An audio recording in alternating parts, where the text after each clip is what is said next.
pacotão de reforços do Fluminense e o DM mais vazio dão mais opções para o Mano Menezes. Vou comentar sobre essa informação. Tem notícias sobre John Ares, notícias sobre aquela partida entre Fluminense e São Paulo. Parece que a gente vai ter ponto final, tem classificação do Campeonato Brasileiro, então muitas notícias para se comentar aqui. Deixa o seu like e ative as notificações porque a Central Fluminense não para de crescer. Eu vou começar falando aqui do STJD, que não vai acatar o pedido do São Paulo para anular o jogo contra o Fluminense. O motivo do tribunal rejeitar é porque o clube paulista ingressou com uma medida inominada após o prazo de 48 horas desde a publicação da súmula. O despacho deve ser publicado em breve. Informação do jornal O Globo. E a gente comentou aqui, sempre que saía alguma informação de veículo importante, a gente sempre trazia e sempre comentava. Eu comentei aqui algumas vezes, cara, isso aí não deve dar em nada, a tendência é realmente que não dê em nada,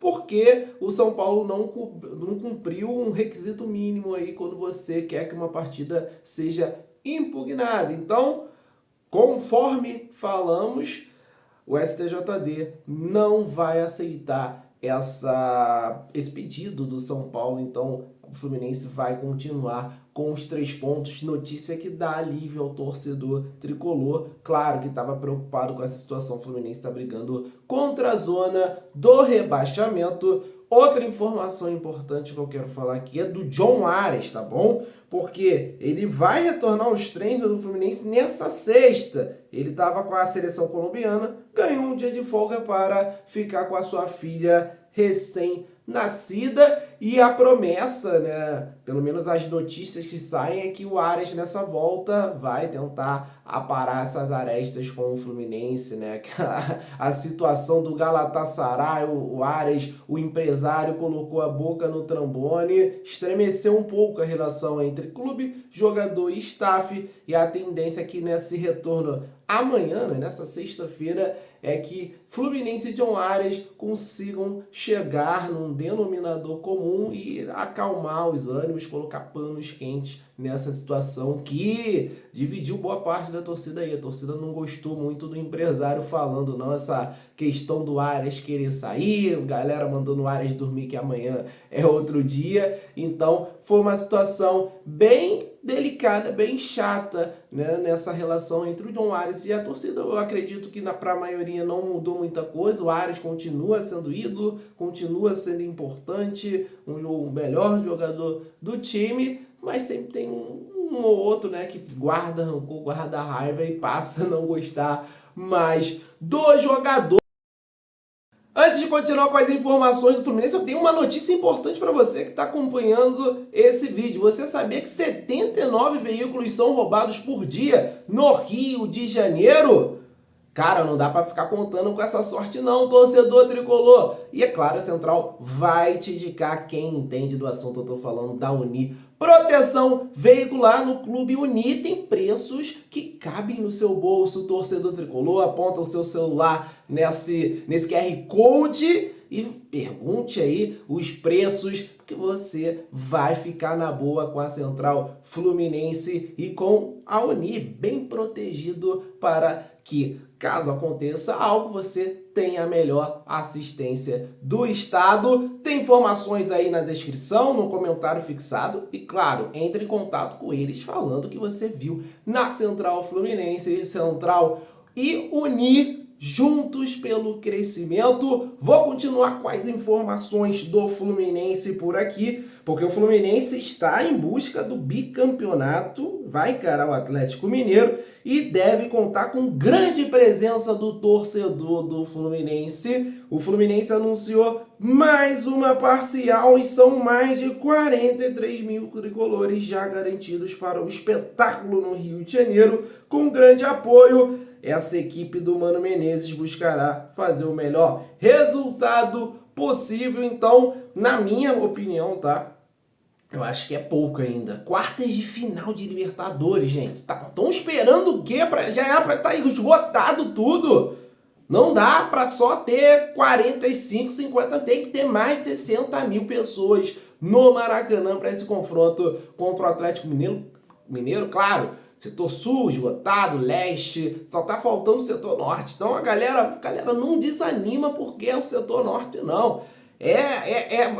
Você vai ter a mesma vista ali da galera que fica na sul.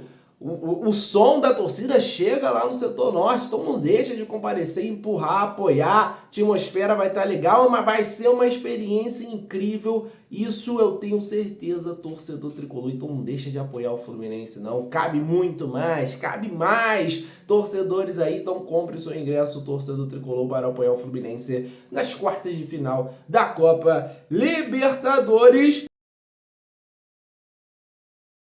Eu vou mostrar para você a tabela do Campeonato Brasileiro, porque o Internacional venceu o Fortaleza ontem por 2-1 em mais daquelas partidas adiadas por conta das enchentes do Rio Grande do Sul. E aí a classificação está atualizada aí na sua tela, torcedor tricolor. E aí tinha a situação, pô, o Inter tá aqui embaixo e tal. Eu falava, cara, é muito jogo atrasado. A tendência é o Internacional conseguir, mesmo que não consiga, né, fazer uma grande pontuação assim, mas deve pontuar e se afastar. E foi o que aconteceu. A gente já viu o Internacional aí no G8, com 35 pontos. Ainda faltam 2 jogos para o Internacional fazer. Já mudou completamente o status do Inter no campeonato. E aí você tem o Vasco, isso aqui eu tô falando do Inter para baixo, tá, gente? Tem o Vasco que tem um jogo a menos também, o Atlético Mineiro tem 2 jogos a fazer no campeonato, o Bragantino tem um jogo a menos ainda, com 30, o Atlético Paranaense tem 2 jogos a fazer com 29, inclusive um deles é contra o Fluminense,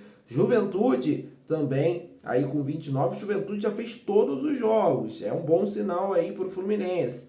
O Criciúma tem 28, 24 jogos, tem um jogo a fazer. O Grêmio tem 27 e 23 jogos, tem 2 jogos a fazer. O Fluminense tem 27 e um jogo a fazer. Corinthians 25 com todos os jogos feitos. Vitória com 22 com todos os jogos feitos. O Cuiabá 22 com 24 jogos, tem um jogo a fazer, e o Atlético Goianiense com 18 e todos os jogos feitos. Então tá aí a atualização a tabela atualizada, né? Com esse jogo do Internacional e Fortaleza, tá, gente? Jogo que aconteceu no Beira-Rio, vitória do clube gaúcho. Fluminense melhorou, tá numa situação melhor, mas ainda corre risco de rebaixamento. Isso não pode acontecer de jeito nenhum. Agora eu vou mandar um abraço para a galera que tá sempre acompanhando a gente. Um abraço para o Marcos Afonso do Rio, João Amides, Valparaíso, Goiás, Luiz Antônio Itaguaí, para o Assis de Minas Sul, Goiás, o Zé Quebra-Frascos do Rio de Janeiro, o Marcílio do Rio do Sul, Santa Catarina. Valeu demais, muito obrigado pela audiência de vocês. Deixe o seu like, ative as notificações. Central não para de trazer informações do Flu para você que nos acompanha em todas as nossas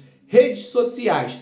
A última informação aqui, a última pauta, é sobre o pacotão de reforços do Fluminense e a liberação de jogadores no DM que estão fazendo o Mano Menezes ter opções e disputas por espaço na equipe titular. Tem vagas para zagueiros, para lateral esquerdo, volantes, atacantes. A gente já viu, né, que o Cauã Elias assumiu a posição enquanto o Germancano ficou lesionado. O John Kennedy teve algumas oportunidades no início ali, não foi tão bem. O Cauã Elias assumiu e fez gols importantíssimos, participações importantes aí do Fluminense durante o Campeonato Brasileiro, Copa do Brasil também. E o John Kennedy depois até cresceu um pouquinho de rendimento, né? O Mano Menezes passou a contar mais, né? O John Kennedy começou a render. Não é ainda o John Kennedy de 2023, mas ele começou a crescer de produção. O Keno cresceu de produção também, com o Mano Menezes entrando aos poucos no segundo tempo. Perdeu espaço no time titular, mas já começou a render mais entrando no segundo tempo. Tem o Kevin Serna, que chegou já dando impacto imediato à equipe do Fluminense. Saída do André, Facundo Bernal assumindo essa função. Chegada do Nonato também, que acirrou essa briga com o Martinelli, com o Alexandre, enquanto o Alexandre estava aqui no Fluminense. O Gabriel Fuentes chegando também agora para disputar a posição com o Marcelo, Diogo Barbosa quando voltar, esquerdinha que perdeu um pouquinho de espaço, mas é um jovem muito promissor. Na zaga do Fluminense, né, o Ignacio fez 2 bons jogos, mas teve aquela lesão no joelho, no menisco, vai ficar um tempo fora. E aí agora o Thiago Santos está aproveitando muito bem a chance, né? Hoje, sem dúvida nenhuma, o Thiago Santos é o titular da zaga do Fluminense ao lado do Thiago Silva. O Antônio Carlos hoje está fora de cogitação. Eu diria até que ele desceu um degrau aí, o Inácio, com os 2 jogos que fez. Já passou o Antônio Carlos ali na preferência do Mano Menezes. Tem o Felipe Melo também que entrou contra o Grêmio, experiente, entrou como volante no último jogo do Fluminense. Então, muitas opções. Germancano treinou normalmente hoje. Tem o volante Vitor Hugo que foi contratado, que vai ser mais uma opção aí ao Mano Menezes. Então, a disputa por titularidade até o final da temporada deve ser acirrada. Quem ganha com isso, claro, é a torcida do Fluminense, é o Fluminense Futebol Clube, que os caras vão fazer o melhor aí para ser titular e ajudar o Fluminense nos objetivos do final da temporada, que é escapar do rebaixamento, quem sabe, brigar ainda por vaga na Libertadores. Dá tempo, dá, mas tem que conseguir uma sequência de vitórias seguidas aí e, claro, brigar pelo bicampeonato da Libertadores, o que parece bem plausível, até porque o Fluminense tá numa solidez defensiva boa. O Galo, o Atlético Mineiro, sofre muitos gols, tem jogo, e eu acho que o Fluminense tem totais condições de passar do Atlético mesmo decidindo fora. Deixe seu comentário, torcedor tricolor. Muito obrigado por assistir esse vídeo até o final. Um abraço, saudações tricolores e até a próxima. Valeu!